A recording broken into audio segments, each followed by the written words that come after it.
he was right, na jopo lake wote walikuwa 180% very right. Yes, na waamuzi wetu wamekomaa sana, wako very stable.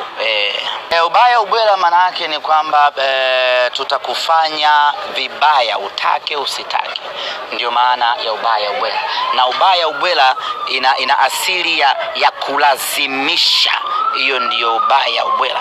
Yani unataka usitake utatoa. Hiyo ndio yani mpaka ifike dakika ya mwisho yenyewe ubaya ubwela isarende, yani ikate tamaa. Sasa kwenye mechi kama hii, wapinzani kama hawa, ubaya ubwela hauwezi kukata tamaa. Ubaya ubwela utaendelea kusukuma mpaka tupate tunachostahili. Na mechi ya leo, ndugu zanguni,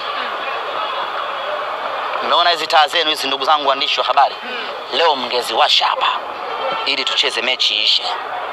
Namna ambavyo Mashujaa walikuwa wanapoteza muda kule kulala, leo tungecheza mechi na tochi, tungechanganya na taa zenu hizo, refa aone mpira, tucheze mpaka dakika 90 za haki zikamiliki.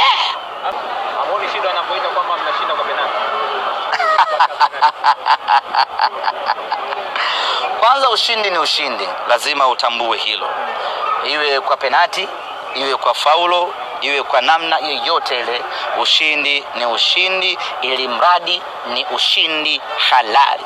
Na tuwaambie tu, penalti ndizo zimetupeleka sisi finali baada ya kupigiana penalti na Almasi. Usidharau penalti. Of course, kama tungedondosha alama, maana yake tulikuwa tunaweka ubingwa rehani. In either way, kupoteza ama kusare, hesabu zilikuwa zinakaa vigumu mno.